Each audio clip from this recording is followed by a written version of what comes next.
Depuis toujours, le Soleil, la Lune, les planètes et les étoiles galvanisent l'imaginaire de l'homme et alimentent toutes sortes de mythes.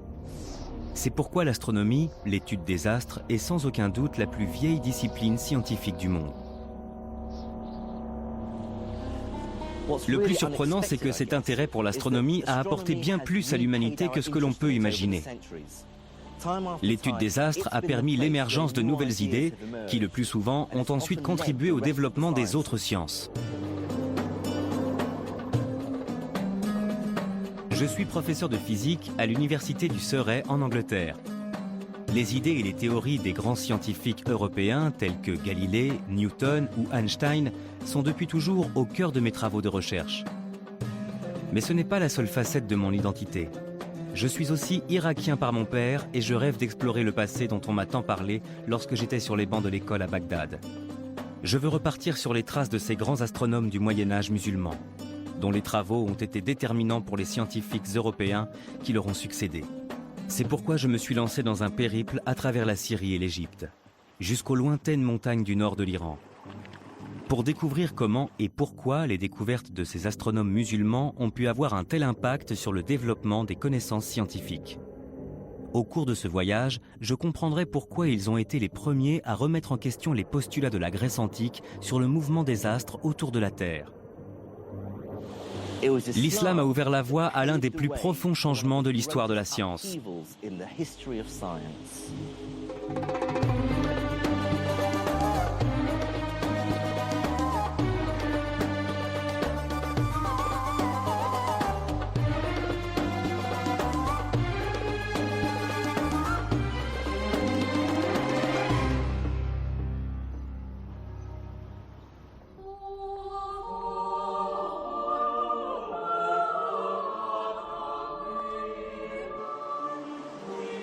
Je me trouve à l'université de Padoue, dans le nord de l'Italie. C'est ici que se trouve la preuve irréfutable que l'une des plus grandes avancées de la science européenne repose en fait sur les travaux des érudits musulmans.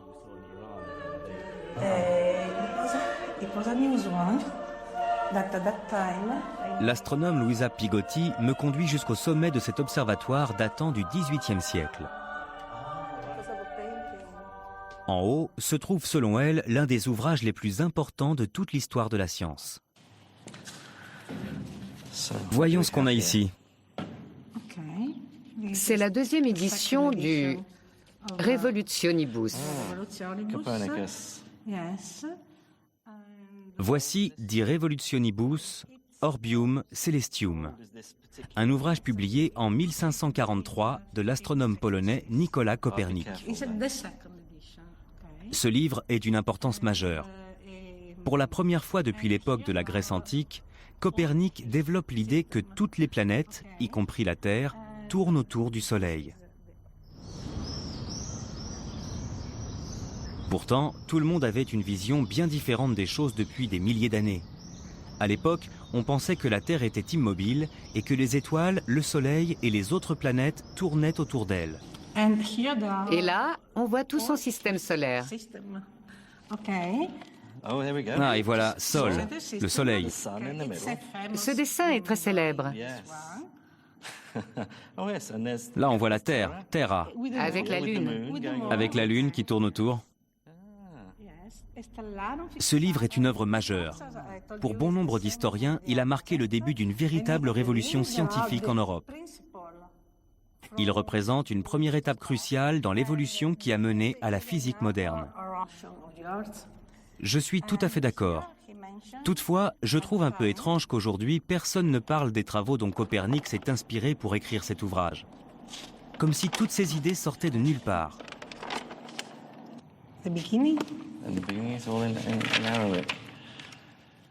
Pour moi, c'est donc comme une révélation, lorsqu'il indique de façon explicite qu'il s'est très largement basé sur les données d'observation d'un astronome musulman du IXe siècle, un savant originaire de Damas nommé Al-Battani. Comme tous les grands scientifiques de l'islam médiéval, Al-Battani appartenait à une culture interdisant l'art figuratif. Seuls quelques portraits postérieurs à son époque permettent d'avoir une idée de ce à quoi il ressemblait. Ici, il mentionne Hipparque, Calype, Ptolémée et bien d'autres. Et il fait aussi allusion à quelqu'un qu'il appelle Macométie Aracensis, autrement dit Al-Batani. D'accord. Et dans le deuxième livre? Dans le deuxième livre, on peut regarder le début qui est en latin. En fait, Copernic s'est très largement inspiré des observations d'Al-Batani sur la position des planètes, du Soleil, de la Lune et des étoiles. C'est grâce à des traductions latines comme celle-ci qu'il a pu exploiter les données de l'astronome syrien. Kitab al-Zij al-Sabi. Ce sont les Zijes de Batani, ces tables des positions planétaires. Il y a l'arabe. Oui, l'arabe. L'arabe d'un côté. Et le latin de l'autre. Très pratique. De toute évidence, il s'est servi des données d'observation d'Al-Batani. L'ouvrage de Copernic regorge d'allusions comme celle-ci à d'autres sources anciennes.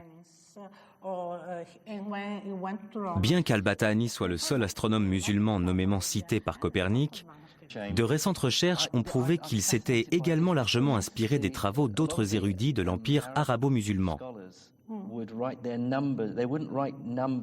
L'exemple le plus flagrant est l'utilisation par Copernic d'un principe mathématique découvert au XIIIe siècle par l'astronome et-Toussi, appelé le couple d'et-Toussi. De retour en Angleterre, je compare une copie de l'ouvrage Al-Tazkira fil ilmil el-Aya d'et-Toussi avec une autre édition du Revolutionibus de Copernic. Dedans se trouve le schéma du couple d'et-Toussi, et on retrouve presque exactement le même dans le livre de Copernic, à tel point que ce sont les mêmes lettres qui marquent les points sur les cercles. Sur la figure d'et-Toussi, on trouve le alif arabe qui correspond au A. Il y a un ba qui correspond au B, un jim ici qui correspond à notre J, et au centre un dal, c'est-à-dire D. Ce sont des similitudes très frappantes. Peut-être n'est-ce qu'une coïncidence, mais cette preuve semble tout de même irréfutable. Pour ma part, je suis intimement persuadé que Copernic s'est effectivement inspiré des travaux d'et-Toussi et des autres astronomes musulmans.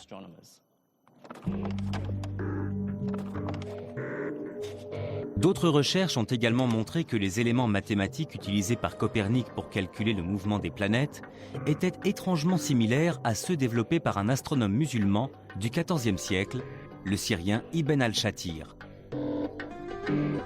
Pour certains historiens, ce n'est pas une coïncidence. C'est un avis totalement personnel, je n'en ai pas la preuve formelle. Mais pour moi, il semble, quand on analyse les travaux de Copernic, il semblerait qu'il travaillait à partir de schémas. Quelqu'un lui avait fourni les figures géométriques effectuées par Ibn al-Shatir pour résoudre le problème de la Lune, pour résoudre le problème des autres planètes ou encore celui du mouvement de Mercure. Il disposait de ces schémas et il a été suffisamment brillant pour réussir à les exploiter et mettre au jour la théorie qui se cachait derrière.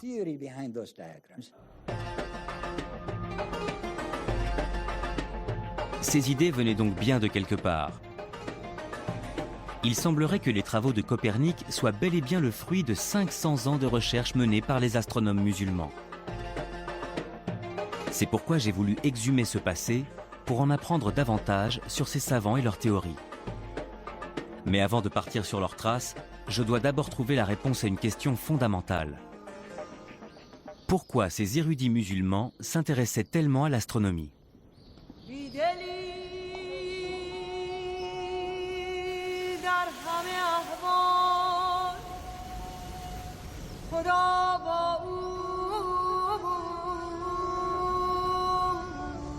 Voici la grande mosquée des Omeyyades de Damas, la capitale syrienne. C'est l'une des plus anciennes mosquées du monde. Ce que je m'apprête à découvrir ici est un véritable trésor. D'après le livre, il y aurait ici un cadran solaire au sommet du minaret à la russe, le minaret de la fiancée qui est là. Donc on va aller voir si c'est vrai ou pas. Je suis en compagnie du docteur Rim Turkmani, une astrophysicienne spécialiste de l'astronomie médiévale à l'Imperial College de Londres. Nous sommes à la recherche de l'un des cadrans solaires les plus précis du Moyen-Âge. Je suis d'autant plus impatient qu'il a été justement conçu par l'un des astronomes musulmans dont Copernic s'est si largement inspiré pour ses travaux Ibn al-Shatir.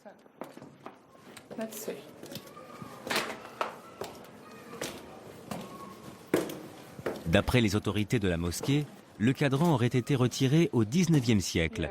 Mais d'après les recherches du docteur Turkmani, il en existerait une réplique exacte cachée au sommet de l'un des minarets.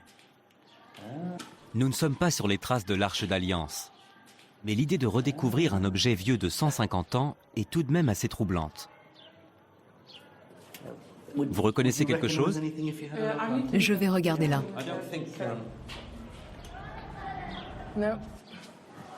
On va regarder ailleurs. Mesurer le temps de façon très précise est essentiel pour les musulmans. Conformément au commandement du Coran, les croyants doivent effectuer 5 prières par jour à des horaires très précis.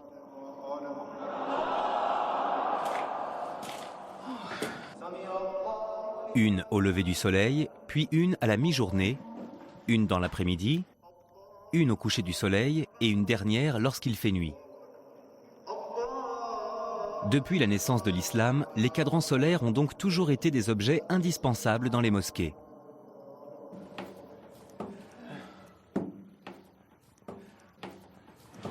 Il est là, je l'ai trouvé. C'est vrai, ça y est? Il est là, regardez. Exactement comme il est décrit dans le livre. Il était caché par le pilier. Pas étonnant qu'il ne sache pas où il était. Il est recouvert de fientes d'oiseaux. C'est plein de fientes. Oui, Tenez, super, merci. essayez avec ça. Donc on a 3 cadrans solaires. Le grand, c'est le principal, et il y a le cadran nord et le cadran sud. Il y a une ligne ici pour la Salat Ezour, la prière de la mi-journée. Et il y en a une autre pour la prière de l'après-midi. Ibn al-Shatir a calculé la position de ces lignes de façon à ce que le cadran indique l'heure exacte tout au long de l'année, même lorsque la durée des journées changeait. De cette façon, ils avaient un chronomètre. C'est très important. Donc il s'asseyait ici, il regardait l'ombre. Et quand c'était l'heure de la prière, il le signalait au muezzin pour qu'il commence son appel à la prière.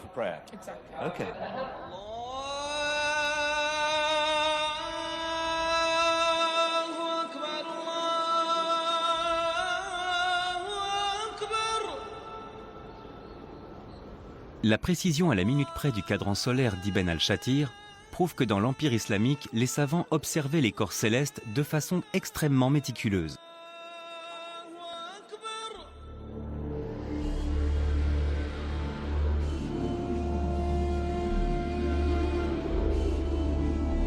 Je commence maintenant à comprendre pourquoi Copernic a pu si largement s'inspirer des travaux de ses prédécesseurs musulmans.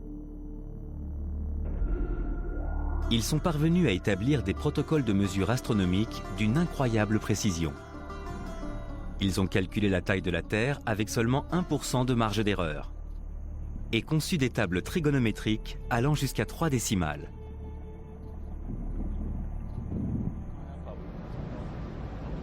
Plus tard, je retrouve le docteur Rim Turkmani sur le mont Kasyoun, qui domine Damas, pour qu'elle me parle de l'astronome musulman qui a réalisé ces observations très précises. Je veux en savoir davantage sur l'homme à l'origine des tables astronomiques et des données auxquelles Copernic fait explicitement référence dans ses travaux Al-Battani. Al-Battani est né en 858 dans le nord de la Turquie. Observer le ciel pour obtenir les mesures astronomiques les plus précises possibles était pour lui une véritable obsession. L'histoire raconte qu'Al-Battani avait l'habitude d'observer le ciel depuis cette montagne. C'était son observatoire. À partir de 877, Al-Battani se consacre à un projet qui lui prendra plus de 40 ans. D'abord depuis son observatoire de Raqqa, puis de celui de Damas. Il va observer le ciel pour tenter de déterminer la durée exacte d'une année orbitale. Voici une copie du manuscrit original. Je vais vous montrer le chapitre qui explique comment il a procédé pour calculer la durée de l'année. C'est le chapitre 27. D'abord, il commence par citer les données obtenues par les Égyptiens et les Babyloniens, et il donne le résultat auquel ils étaient arrivés. Les prédécesseurs d'Al-Battani avaient calculé qu'une année durait 365 jours, 6 heures et un peu plus de 10 minutes. Pour affiner ce calcul, Al-Battani va certes utiliser son ingéniosité, mais aussi cet objet, une sphère armillaire. Cet appareil lui permettait de mesurer les variations de l'ombre au cours de l'année. Grâce à ces informations, il a pu déterminer le jour précis de l'année où le jour et la nuit durent exactement le même laps de temps. Autrement dit, un équinoxe. Et il a ensuite refait les mêmes mesures pendant 40 ans. Mais ce n'est pas le plus intéressant. Il a ensuite consulté un manuscrit grec écrit 700 ans plus tôt et noté à quelle date précise de l'année son auteur avait lui aussi situé l'équinoxe. Il disposait ainsi de 2 données essentielles. Le nombre de jours entre les 2 observations, mais aussi le nombre d'années. Il a donc divisé le premier nombre par le second pour finalement arriver à un résultat surprenant.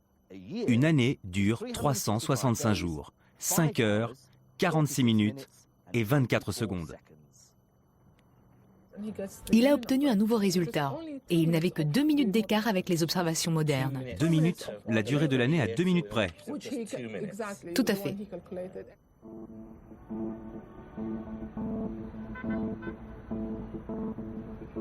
Le plus surprenant, c'est qu'Al-Battani ait pu arriver à un résultat aussi précis alors qu'il n'avait pas de télescope. Les seuls outils dont il disposait étaient une sphère armillaire, ses yeux et un astrolabe semblable à celui-ci. On bouge le pointeur comme ça, ensuite on pointe l'Alidade vers l'étoile du Nord. Et ces petits pointeurs vont ensuite donner la position des autres étoiles et des planètes.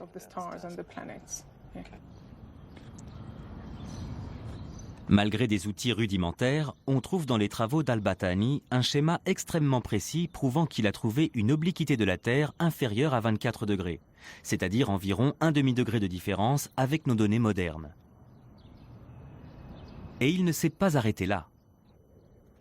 Il va réussir à mesurer les variations du diamètre solaire avec une telle précision qu'il va en arriver à une étonnante conclusion. La distance que l'on appelle apogée, et qui correspond au point de l'orbite du Soleil le plus éloigné de la Terre, varie en fait d'une année sur l'autre. Les tables d'Al-Battani sur la position du Soleil et de la Lune, auxquelles Copernic fera référence quelques 600 ans plus tard, vont également définir de nouveaux standards de précision. Al-Battani et ses confrères musulmans étaient donc bel et bien d'excellents observateurs. Et après, me direz-vous? Eh bien, leurs observations vont peu à peu les mener à se demander si la théorie des érudits grecs qui prévaut à l'époque, selon laquelle tous les astres tournent autour de la Terre, ne devrait finalement pas être remise en question.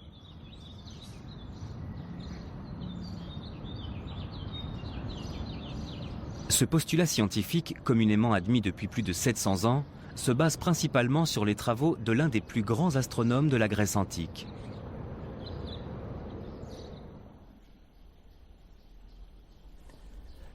Claudius Ptolémaeus, ou Ptolémée, était un astronome grec qui vivait à Alexandrie au IIe siècle.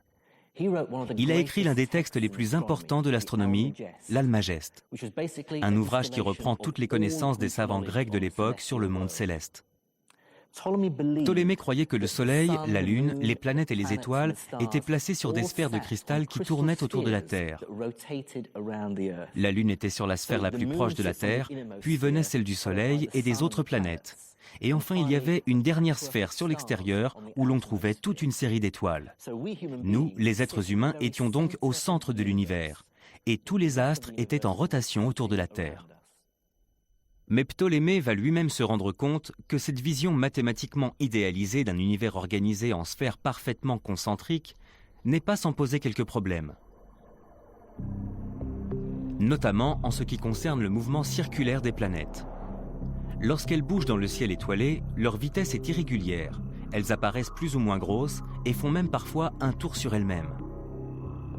Ptolémée va tenter de justifier ce phénomène en expliquant que les planètes sont en fait installées sur des petites sphères appelées épicycles, qui elles-mêmes tournent le long d'une plus grosse sphère, appelée le déférent. Selon lui, c'est ce qui explique pourquoi on a l'impression qu'elles changent de taille, mais aussi qu'elles changent parfois de direction. Malheureusement, cette théorie n'est pas totalement convaincante. elle ne suffit pas à expliquer pourquoi le mouvement des planètes semble parfois plus ou moins rapide. Pour se dépêtrer de ce problème, Ptolémée va modifier son modèle du monde en ne centrant plus le déférent sur la Terre et en le faisant tourner autour d'un point excentré dans l'espace, l'équant. Mais les travaux des astronomes tels que Al-Battani allaient mettre en évidence les limites de la théorie de Ptolémée. Leurs observations méticuleuses suggèrent que même s'il existe bel et bien des déférents et un équant, le mouvement des astres ne correspond pas à cette vision de l'univers. Qu'est-ce que vous feriez si vous étiez un astronome vivant à Bagdad et que vous vous retrouviez face à de tels résultats? La première chose que vous vous diriez, c'est « la théorie grecque n'est pas aussi infaillible qu'on le prétend ». Et donc, ils vont se dire, si les valeurs fondamentales de la tradition astronomique des Grecs sur lesquelles nous nous basions se révèlent être fausses, alors quelles sont les autres valeurs qui le sont aussi? Ils commencent alors à remettre en question les bases fondamentales de l'astrologie, les fondements de l'astronomie et de la cosmologie de la tradition grecque. Ils vont effectivement se poser de nombreuses questions. Ce qui est frappant lorsqu'on consulte les écrits des érudits musulmans du IXe siècle, c'est l'utilisation de plus en plus fréquente du mot « shukuk », qui veut dire « doute ». Ces érudits ont montré qu'il fallait parfois savoir remettre en question des idées auxquelles tout le monde croyait aveuglément. Les doutes des savants musulmans sur l'astronomie grecque ont marqué le début du long processus qui allait finir par infirmer la théorie selon laquelle la Terre était au centre de l'univers. Douter demande beaucoup de courage et d'imagination. Mais ce que prouve surtout cette remise en question du savoir grec par les astronomes musulmans, c'est que le doute, ou shukuk, est justement ce qui permet à la science d'avancer.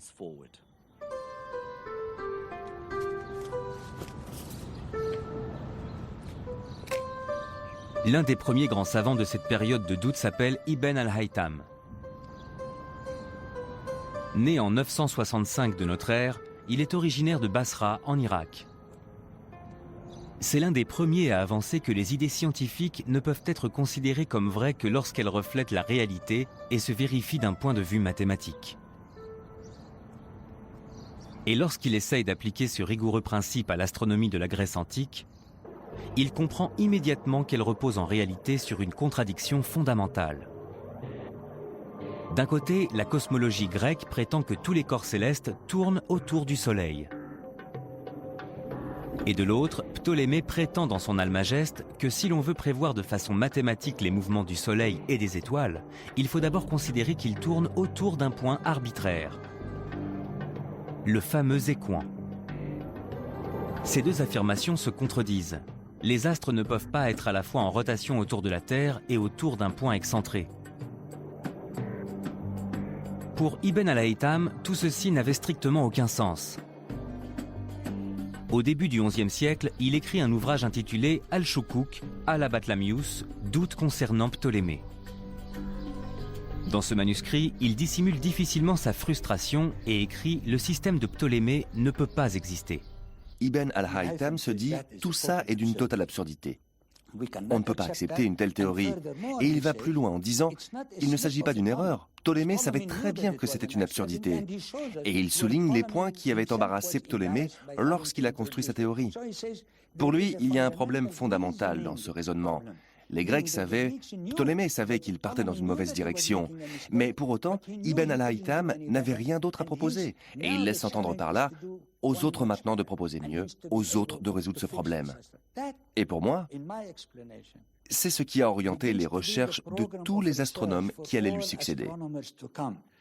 Pour mener à bien un tel projet, il fallait être convaincu, il fallait être totalement convaincu qu'il était possible de définir des modèles mathématiques très précis sur le mouvement des planètes et des étoiles qui correspondent vraiment à ce qui se passe dans le ciel.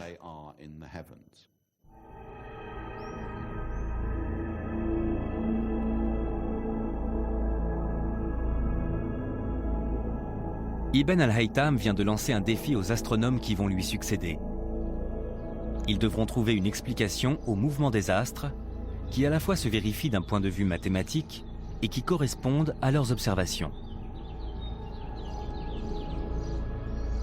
C'est finalement Copernic et les autres astronomes européens qui apporteront la réponse à cette question. Mais une avancée fondamentale a cependant lieu un peu plus tôt.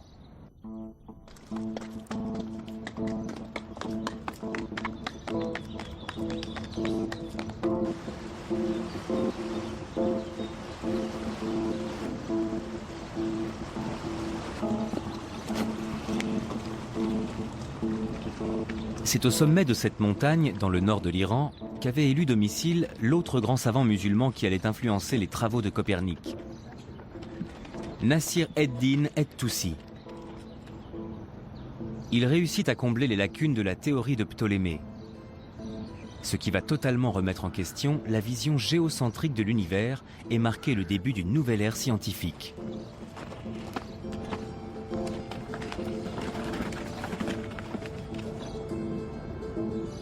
Voici la forteresse d'Alamout, où et-Toussi s'était installé. Pendant de nombreuses années, cette forteresse a abrité une secte musulmane, celle des Ismaéliens. C'est un très beau lieu pour se retirer. Cette citadelle était au centre du mouvement ismaélien. Pas étonnant que et-Toussi ait choisi de s'installer ici. Et il n'était pas le seul. De nombreux autres érudits vivaient ici. Apparemment, il y avait une bibliothèque. C'était une forteresse militaire, mais aussi un lieu d'étude.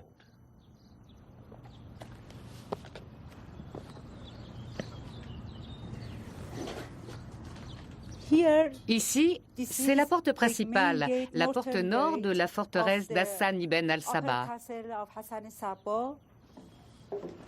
De récentes fouilles archéologiques ont révélé la présence sous la citadelle de tout un dédale de pièces et de salles d'études taillées dans la pierre, mais aussi d'une mosquée et d'habitations où vivait cette extraordinaire communauté de scientifiques et de militaires. Nous voici dans la cour de la mosquée. C'était le centre des quartiers de la garnison du château. C'est dans ces galeries étroites que et-Toussi commence la rédaction de son livre des Choukouk, son livre des doutes, Al-Tazkira, ou Mémoire sur l'astronomie. Dans cet ouvrage, il trouve la solution au premier problème soulevé par Ibn al-Haytham, à savoir comment éliminer les coins de Ptolémée. Au lieu de considérer une sphère en rotation autour d'un point quelconque dans l'espace, et-Toussi imagine un couple de cercles imbriqués en rotation sur eux-mêmes, ce qui n'implique plus la nécessité d'un écoin. Ces deux cercles imbriqués resteront connus sous le nom de couple de Toussi, un modèle mathématique que l'on retrouvera 300 ans plus tard dans les travaux de Copernic.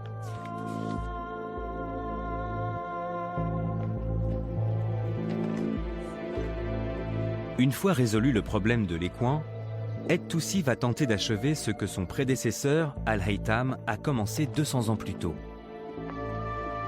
C'est-à-dire définir un système mathématique et cohérent du mouvement des astres.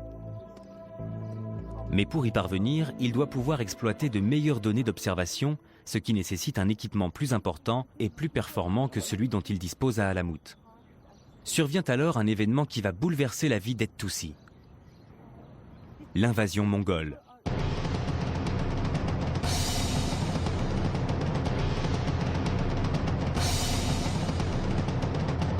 Déferlant de l'Est, Oulégou Khan et son armée envahissent l'Iran, détruisant tout sur leur passage.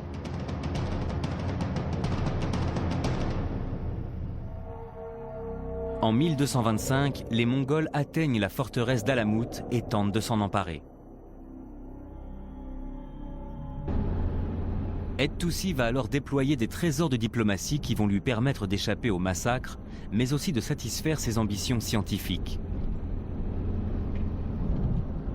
Il va rendre visite au chef mongol et profiter de sa profonde croyance en l'astrologie.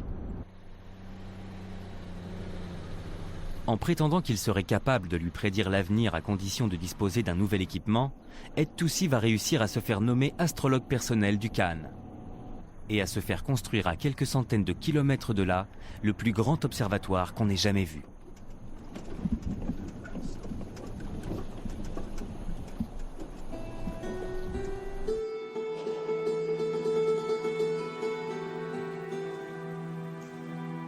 Voici tout ce qu'il reste aujourd'hui de l'observatoire de Maraga. Le principal instrument d'observation était caché sous le dôme de l'observatoire. Le nouvel observatoire d'Et-Toussi se composait d'un unique et immense bâtiment. À l'intérieur se trouvait un imposant arc en métal, une sorte de bras armillaire de 10 mètres de haut. Sur ses bords étaient inscrites les graduations des angles en degrés et en minutes. Les scientifiques alignaient l'astre qu'ils étudiaient avec un point situé au centre de l'arc. Il leur suffisait ensuite de lire les graduations pour connaître de façon précise la position exacte de cet astre dans le ciel.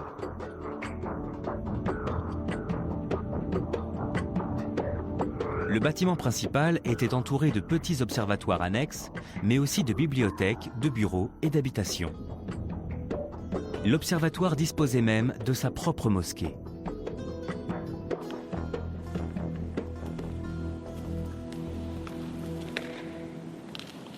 C'est un peu frustrant qu'il ne reste presque plus rien de cet observatoire. Il faut vraiment avoir de l'imagination pour se faire une idée de ce à quoi il ressemblait à l'époque. Ce qu'Et-Toussi a construit ici n'était ni plus ni moins que le plus grand observatoire du monde. Et il l'est resté pendant 300 ans.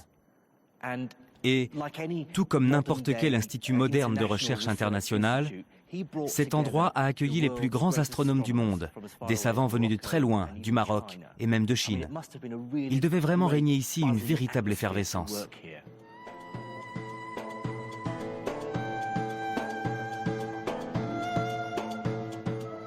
Grâce à ce nouvel observatoire et à son équipe d'astronomes, Et-Toussi peut désormais poursuivre le rêve d'Al-Haytham. Tenter de définir un modèle planétaire plus cohérent que celui de Ptolémée. Ses confrères et lui vont d'abord s'attaquer aux mathématiques. En plus du couple de Toussi, ils inventent d'autres systèmes du mouvement des astres. Grâce à ces nouveaux systèmes, ils peuvent calculer de nouveaux modèles mathématiques correspondant au mouvement de la plupart des corps célestes. Mercure, Vénus, Mars, Jupiter, Saturne, mais aussi le Soleil et la Lune.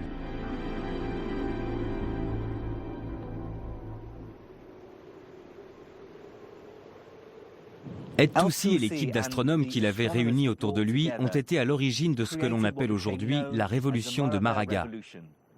Une véritable révolution scientifique qui allait rendre totalement obsolète la vision de l'univers de Ptolémée. Ce qu'ont fait les savants et les astronomes comme At-Toussi, c'est qu'ils sont parvenus à modéliser de façon cohérente l'astronomie d'un point de vue mathématique, et ce avec une exactitude sans précédent. Grâce à des instruments beaucoup plus précis que ce qui avait été construit jusque-là, pour prévoir à plus long terme le mouvement des planètes et des étoiles, ce que personne n'avait jamais réussi à faire jusqu'ici. C'est pourquoi quand on parle de Maraga ou Alamut, on peut à mon sens dire qu'il y a eu un véritable bond en avant en ce qui concerne le niveau et l'efficacité de l'astronomie mathématique.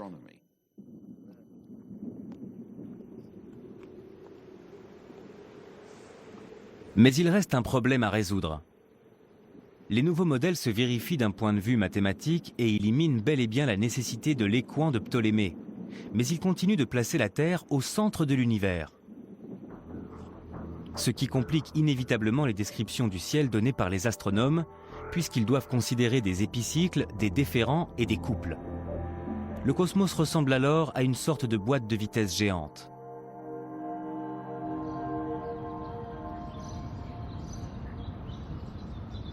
Il va falloir une bonne dose d'imagination pour franchir une étape supplémentaire dans cette aventure.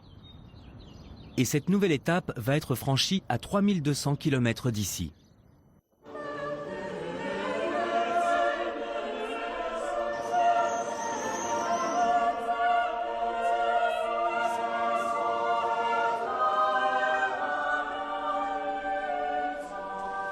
Pour moi, la dernière étape de la révolution de Maraga n'a pas eu lieu en Iran ou ailleurs dans l'Empire islamique, mais ici, dans le nord de l'Italie. Grâce aux travaux des érudits musulmans, des hauts lieux de la science tels que l'université de Padoue abritaient déjà les prémices d'une nouvelle ère, celle de la Renaissance. De retour à Padoue, je comprends désormais pourquoi les astronomes musulmans ont été si importants pour les travaux de Copernic. Ils ont été pour lui une véritable source de motivation. Copernic est le premier Européen à partager l'aversion d'El-Haytham pour la cosmologie de Ptolémée. Il n'est donc pas le premier grand astronome d'une nouvelle tradition scientifique européenne, mais plutôt le dernier maillon d'une longue lignée d'astronomes musulmans. La plupart des modèles mathématiques complexes utilisés par Copernic pour établir son modèle planétaire héliocentrique, comme le couple de Het-Toussi, sont en fait un héritage des astronomes musulmans. Mais ce que Copernic doit surtout à ses prédécesseurs musulmans, c'est cette volonté profonde d'apporter une cohérence mathématique à la cosmologie.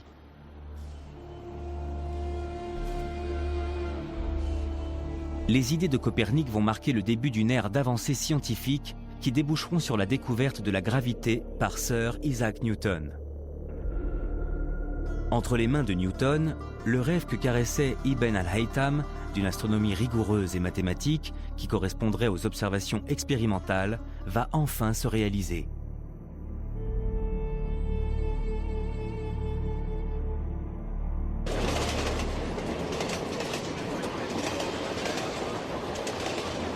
Mais cette histoire pose deux questions fondamentales.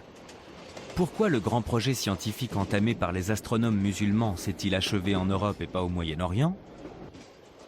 Et surtout, comment les connaissances des érudits musulmans ont-elles pu arriver jusqu'aux scientifiques européens?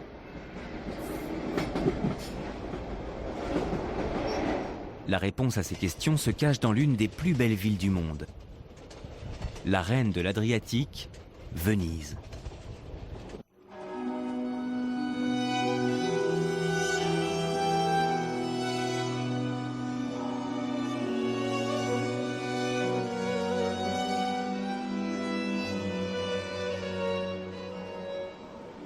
Venise a été bâtie sur une lagune au large des côtes italiennes. Isolée du continent, ses lois et ses traditions étaient différentes de celles du reste de l'Europe. Comme le disait si bien Shakespeare, ce qui caractérisait Venise, c'était ses marchands et les relations de longue date qu'elle entretenait avec les morts. À la fois convoitée et admirée par les Arabes, elle a parfois été la cible d'actes de piraterie et de pillage. L'histoire raconte qu'en 828, deux marchands vénitiens ont dérobé les ossements d'un grand saint chrétien qui était conservé à Alexandrie, la rivale de Venise. Ces ossements étaient ceux de l'évangéliste Saint Marc et ils ont été ramenés ici, à la place Saint-Marc.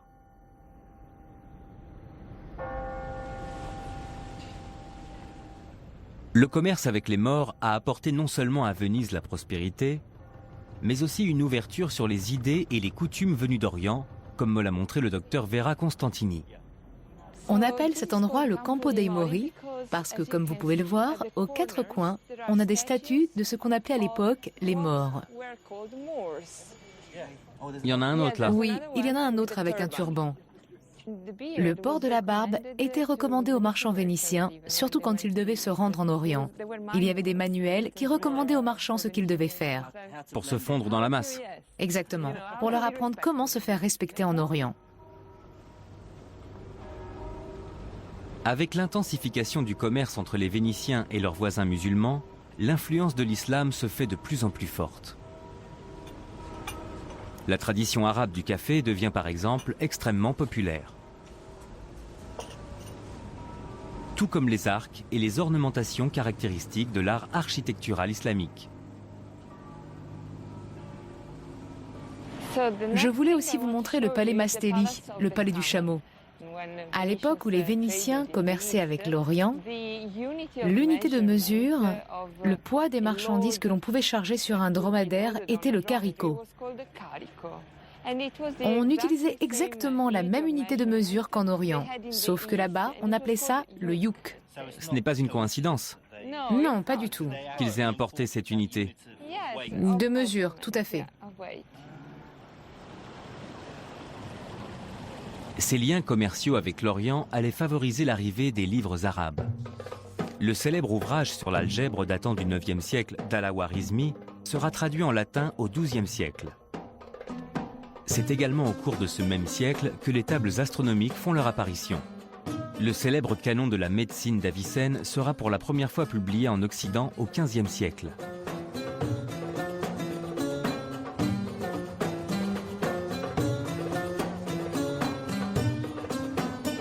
Cet afflux de nouvelles connaissances semble avoir coïncidé avec un grand bouleversement historique. Le centre névralgique du monde scientifique se déplace peu à peu de l'empire musulman vers l'Europe. C'est là qu'auront lieu les plus grandes avancées à partir du XVe siècle.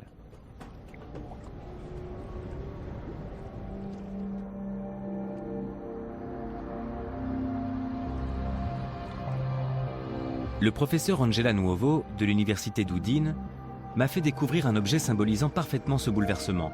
Sa surprenante découverte apporte la preuve irréfutable de ce changement, mais permet aussi de mieux le comprendre.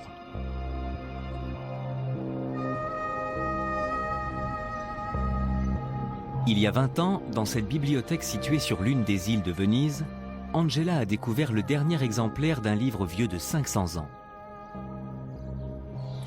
Qu'est-ce que vous avez ressenti? C'est une immense découverte. J'étais vraiment très émue. C'était au mois de juillet, il faisait très chaud, un peu comme aujourd'hui. Il faisait même plus chaud. Et pourtant, quand je l'ai trouvé, tout d'un coup, j'ai eu très froid. C'était vraiment un moment inoubliable.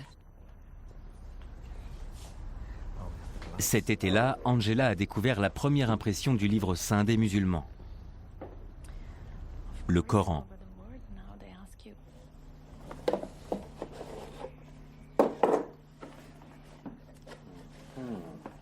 C'est la première fois qu'elle a l'occasion de revoir cet ouvrage depuis qu'elle l'a découvert il y a 20 ans. Je suis très surpris que le premier exemplaire du Coran à avoir été imprimé l'ait été à Venise et non dans un pays de l'empire arabo-musulman. Dès la première lecture, je m'aperçois immédiatement qu'il a été imprimé par des gens ne maîtrisant pas complètement l'arabe. Ce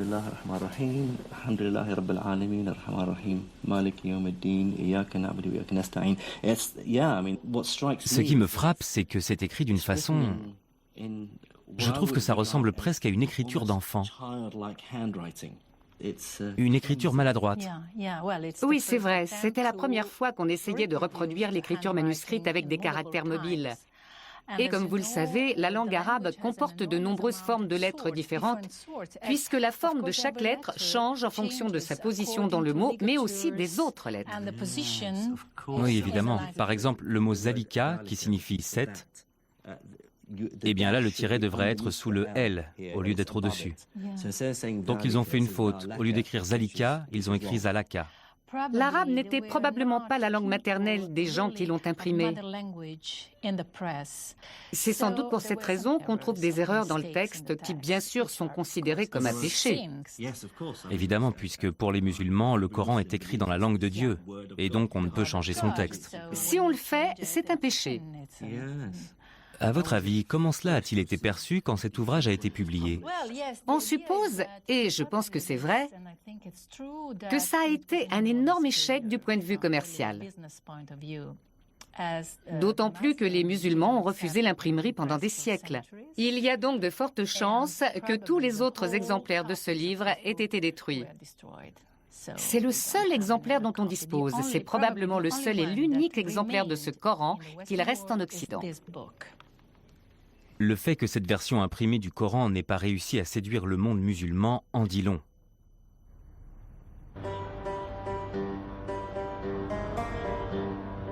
C'est justement la précision de la langue arabe qui avait permis le développement des sciences dans l'empire arabo-musulman 800 ans plus tôt.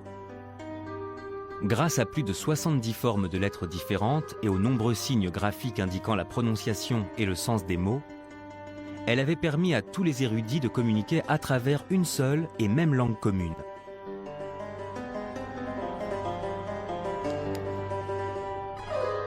L'arrivée de l'imprimerie aurait logiquement dû faciliter la diffusion du savoir. En Occident, l'impression de livres en latin favorise effectivement un mouvement de renouveau scientifique. Mais à cause de ses nombreux signes et de sa graphie, l'arabe est beaucoup plus difficile à typographier que le latin, ce qui freine considérablement la diffusion des écrits du monde islamique.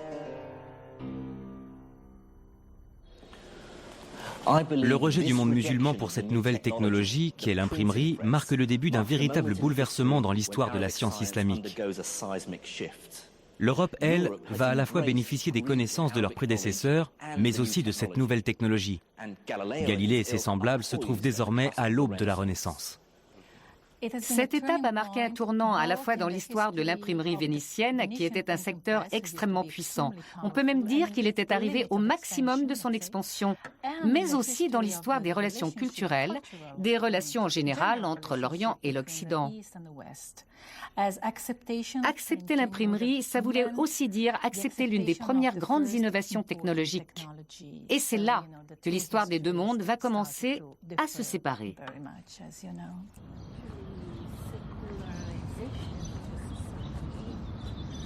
Ce rejet de l'imprimerie est l'une des raisons pour lesquelles le monde arabo-musulman va peu à peu perdre sa supériorité scientifique au détriment de l'Occident. À la même période, le monde est en pleine mutation, ce qui a également des répercussions sur le développement scientifique.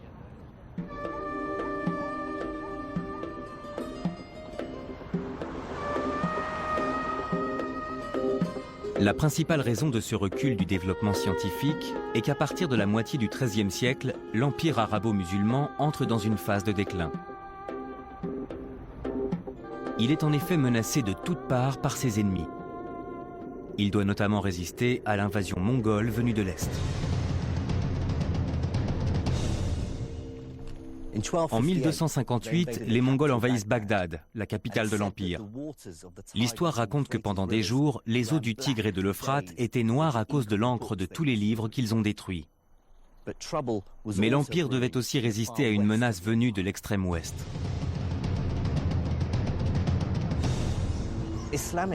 L'Espagne musulmane, qui s'était déjà morcelée en plusieurs royaumes, devait maintenant faire face à une nouvelle menace venue du nord, celle d'une chrétienté réunifiée et déterminée à reconquérir son territoire. La reconquête du royaume d'Espagne par les chrétiens dure plusieurs siècles. Elle atteint son apogée au XVe siècle lorsque l'armée de Ferdinand II et Isabelle de Castille attaque Grenade.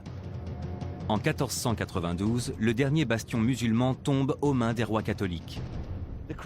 Après la reconquête, les chrétiens vont chercher à effacer toute trace de l'occupation musulmane et détruire les vestiges de cette civilisation.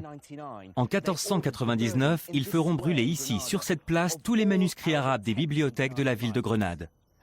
Seuls quelques rares textes médicaux échapperont à la destruction. Et environ 100 ans plus tard, il ne reste plus aucun musulman en Espagne. Ils ont tous été tués ou chassés du royaume. À la même époque, les chrétiens de l'Europe de l'Est se lancent à la reconquête de la Terre Sainte et partent en croisade contre l'islam. Déterminés à imposer la chrétienté dans la région du Levant et à reconquérir la ville sainte de Jérusalem, les croisés lancent une attaque massive sur le nord de la Syrie. Ils prennent rapidement possession du château pour en faire une place forte. D'ici, ils vont ensuite marcher sur Jérusalem pour accomplir ce qu'ils estiment être leur mission. Face aux attaques de ses voisins, l'Empire s'effondre et se morcelle en plusieurs royaumes ennemis. Les Mamelouks, d'anciens esclaves, prennent le pouvoir en Égypte. Au XIIIe siècle, la dynastie berbère des Almohades contrôle le Maroc et l'Espagne. Et le nord de la Syrie et de l'Irak sont divisés en une multitude de petits royaumes. Mais pour la plupart des historiens, la principale raison de la fin de l'âge d'or de l'Empire arabo-musulman est un autre événement, survenu en 1492. Cette année-là, la géographie politique du monde est totalement bouleversée, lorsqu'un certain Christophe Colomb découvre les Amériques. Ce phénomène s'explique par la découverte du Nouveau Monde en 1492. La conséquence immédiate, c'est que d'énormes quantités d'or et d'argent vont venir remplir les coffres des familles royales de l'époque, qui vont ensuite avoir une politique impérialiste et établir des colonies un peu partout dans le monde. Développement scientifique rime donc avec puissance économique. Au cours du XVIe et du XVIIe siècle, les richesses, le pouvoir et donc le renouveau scientifique vont se concentrer en Italie et en Espagne, puis en Grande-Bretagne. Au XVIIe siècle, l'Angleterre se retrouve au centre du commerce maritime avec les Amériques et peut se permettre d'investir dans la science. C'est pourquoi le premier grand ouvrage scientifique, Principes mathématiques de philosophie naturelle d'Isaac Newton, qui explique le mouvement des astres, n'a pas été publié à Bagdad, mais à Londres. Pour réaliser ces travaux, Il lui fallait des données extrêmement précises qui avaient été récoltées dans le monde entier. Il lui fallait une sorte d'inventaire mondial de données d'observation et de relevés. Il lui fallait la hauteur des marées, la position des comètes et des planètes, le rythme du balancier des pendules. Bref, c'était un projet à l'échelle mondiale, un travail absolument pharaonique. Et bien entendu, bon nombre de ces observations, de ces modèles mathématiques, avaient été développés au départ par les astronomes musulmans d'Égypte, du Proche-Orient et d'Asie centrale. Mais les musulmans vont subir un autre revers. Les guerres, l'isolement politique et religieux, mais aussi la perte de leur monopole commercial, vont peu à peu avoir raison de la richesse des nations musulmanes, ce qui va se répercuter dans le domaine scientifique. Mais cela ne suffit pourtant pas à expliquer pourquoi les travaux des érudits musulmans sont tombés dans l'oubli. Il ne faut en effet pas oublier que lorsque les Européens commencent à coloniser le Moyen-Orient et l'Asie, ils contribuent activement à répandre l'idée que les civilisations qu'ils trouvent à leur arrivée sont moribondes et en plein déclin. Il semble que les Anglais et les Français ont eu du mal à admettre l'idée de coloniser et de soumettre des civilisations dont les connaissances et le savoir scientifique avaient pu être aussi avancés que les leurs. Ils se sont donc évertués à donner une certaine image du monde musulman. Grosso modo, leur discours était « oui, cette civilisation a connu un âge d'or, ils ont eu de grands érudits et de grands philosophes, mais aujourd'hui, ils sont en plein déclin ». D'une certaine façon, ce point de vue leur permettait de rendre leur expansion et leur colonisation beaucoup plus acceptables sur le plan moral. L'une des évolutions les plus intéressantes, à mon avis, dans l'histoire des relations entre les Européens, entre l'Occident et les autres cultures, c'est qu'il y a eu une sorte de renversement de situation qui a eu des conséquences énormes et catastrophiques parmi les Européens. En particulier, quand ils ont commencé à se demander en quoi ils étaient supérieurs aux autres civilisations. Il ne faut pas oublier qu'ils avaient tendance à systématiquement considérer qu'ils étaient supérieurs au reste du monde. Donc, pendant très longtemps, tous les Européens, comme les Anglais par exemple, pensaient que leur supériorité résidait dans leur religion. Mais à partir du XVIIIe siècle, les choses commencent à changer. C'est-à-dire que les Européens ne vont plus considérer que leur supériorité réside dans leur religion, mais qu'elle réside dans leur niveau de connaissance scientifique et dans leur technologie. Un raisonnement qui va finalement donner naissance à la fameuse citation « Nous avons la mitrailleuse et pas eux ». Les Européens de cette époque voulaient bien plus ou moins admettre que par le passé, la civilisation musulmane avait par exemple effectivement été à l'origine de grandes avancées dans le domaine scientifique. Mais pour eux, cet âge d'or était terminé. Donc à leurs yeux, même l'astronomie musulmane et indienne contemporaine était perçue à tort comme étant très ancienne. Parce que si elles étaient très anciennes, ça voulait dire que les civilisations sur lesquelles ils prenaient le dessus étaient en plein déclin. Ce qui était tout à leur avantage. Pour certains spécialistes, les conséquences de cette vision des choses sur l'histoire de la science islamique se ressentent encore dans le monde musulman d'aujourd'hui. Le monde musulman et le monde arabe ignorent leur histoire, parce que cette histoire a été volontairement effacée pendant la colonisation. Et malheureusement, quand ils la redécouvrent aujourd'hui, ils ne la redécouvrent que par bribes.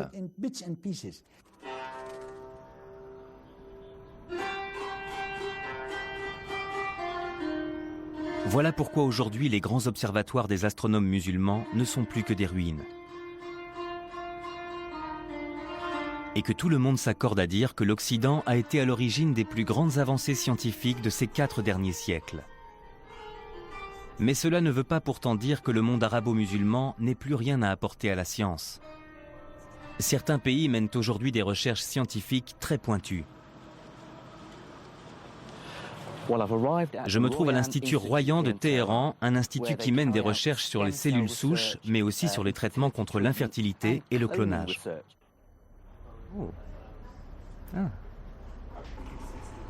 Je suis très étonné que dans un État islamique comme l'Iran, des recherches dans des domaines aussi controversés que les modifications génétiques ou le clonage soient tolérées, et même financées par le gouvernement.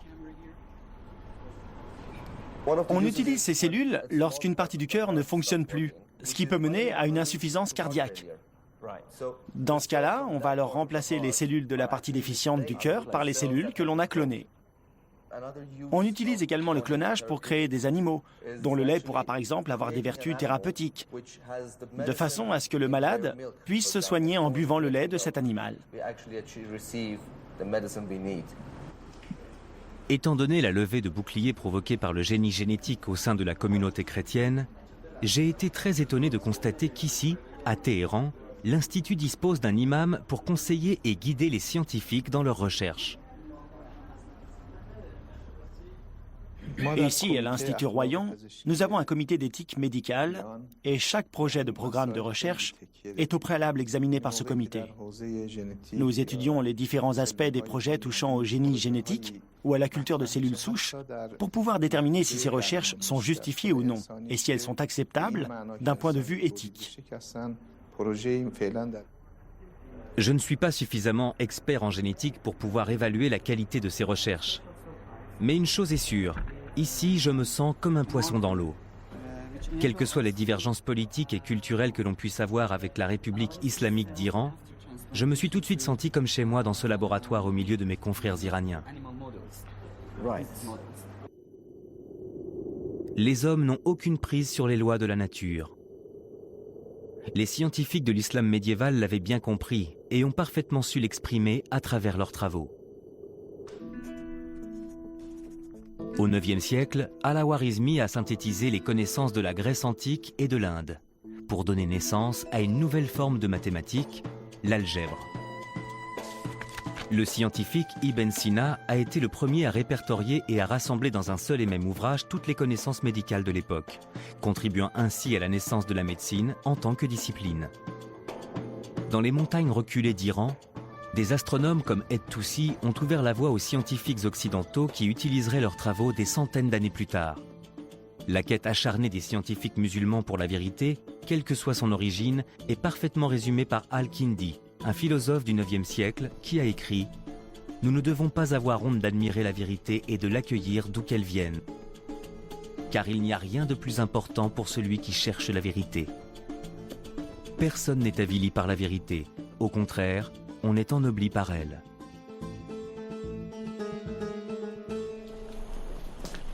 Ce que l'on peut retenir de ce voyage, à travers l'âge d'or puis le déclin des sciences dans le monde islamique du 9e au 15e siècle, c'est que la science est un langage universel pour l'humanité. Les nombres décimaux sont aussi utiles en Inde qu'en Espagne. Des tables astronomiques établies en Iran peuvent être d'une importance capitale pour un astronome occidental.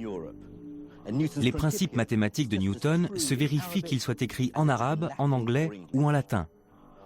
Ce que les scientifiques de l'islam médiéval avaient compris et ont parfaitement su exprimer, c'est que la science est une langue commune à toute l'humanité. Les lois de l'homme peuvent varier d'un endroit à l'autre, mais les lois de la nature restent immuables pour tous les êtres humains.